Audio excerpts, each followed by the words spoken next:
Cette vidéo s'inscrit dans la série des vidéos consacrées à la mémoire. Aujourd'hui, on va traiter de l'amnésie infantile, qui est un phénomène qui a été repéré à la fin du 19e siècle. En quoi consiste l'amnésie? Qu'est-ce que l'amnésie infantile? Bien, de 0 à 2, on n'a aucun souvenir de ce qui s'est passé entre 0 et 2 ans. Entre 2 ans et 6 ans, on a des souvenirs fragmentés, très peu reliés entre eux, et donc ce sont des souvenirs occasionnels.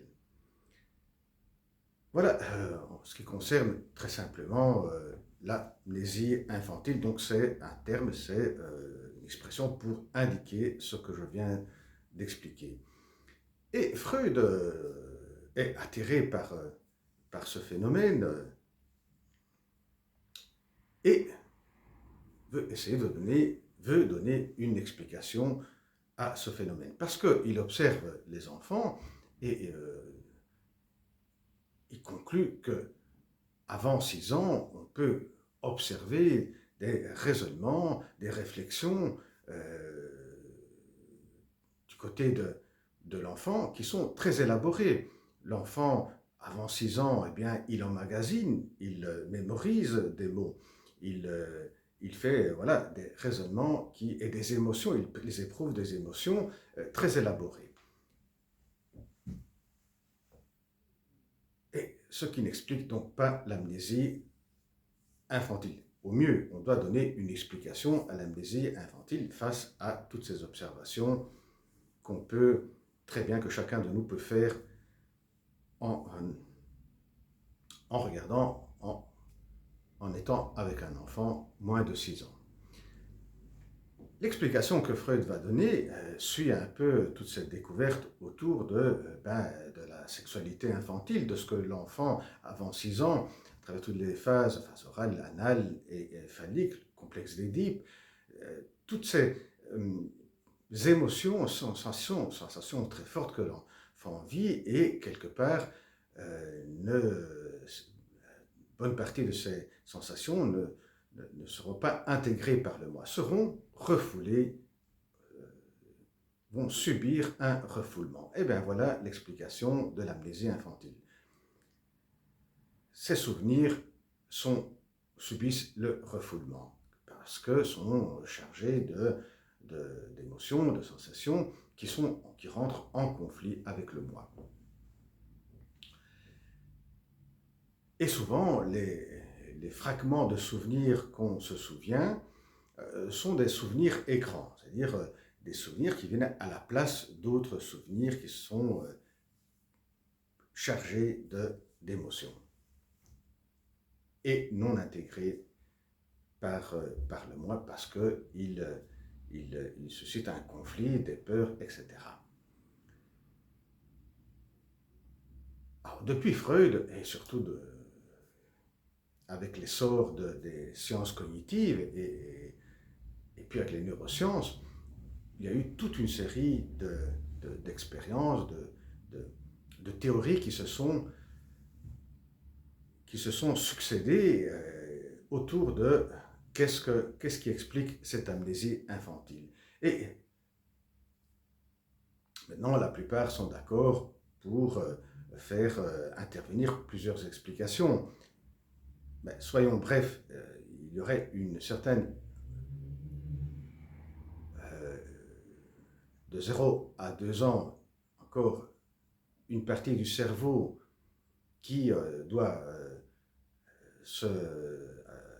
s'achever en termes de maturité et qui va trouver sa maturité à 6 ans. C'est cette partie du cerveau qui est l'hippocampe. L'hippocampe, elle est essentielle, cette partie du cerveau est essentielle en ce qui concerne la mémoire épisodique. Oui, parce que comme je disais dans la vidéo précédente, il y a une différence entre mémoire épisodique et mémoire sémantique. La partie du cerveau qui s'occupe de la mémoire sémantique, elle est présente dès le début et c'est ce qui explique que le bébé, l'enfant, apprend une langue et se souvient des mots et peut utiliser de plus en plus de quantité de mots et des phrases et prononcer des phrases élaborées. Donc cette partie du cerveau, elle est dès le départ fonctionnelle. En revanche, la partie du cerveau qui s'occupe de la mémoire épisodique, l'hippocampe, eh bien, de 0 à 2 ans n'est pas encore, ne s'est pas encore développé, et de 2 ans à 6 ans, la partie intérieure de l'hippocampe va se développer. Et attention, attention, il faut ajouter à cette partie du cerveau, l'hippocampe, qui permet la présence de la mémoire épisodique, une autre partie du cerveau qui est l'amygdale, qui emmagasine, enregistre des expériences qui sont chargées d'émotions et de sensations, et qui suscitent des peurs et donc des conflits. Et ces expériences vont se déposer sous forme de traces mnésiques. Eh bien, cela est ce que Freud va dire sur la première enfance. Cette amnésie infantile n'est rien d'autre que des traces mnésiques qui vont bien constituer une partie de l'inconscient et qui sont donc coupées de la partie consciente du moi, ne sont pas intégrées par le moi. Et là, donc, on voit bien que cette partie de traces mnésiques qui constituent l'inconscient, souvent peuvent être récupérées par d'autres souvenirs, d'autres fragments de souvenirs, les souvenirs que Freud appelait des souvenirs écrans, qui sont pour la psychologie cognitive, le contexte qui va aider à récupérer, à faire revivre ces traces mnésiques qui ont été inscrites dans cette partie du cerveau qui est l'amygdale. Et bien voilà, prochaine vidéo, au revoir.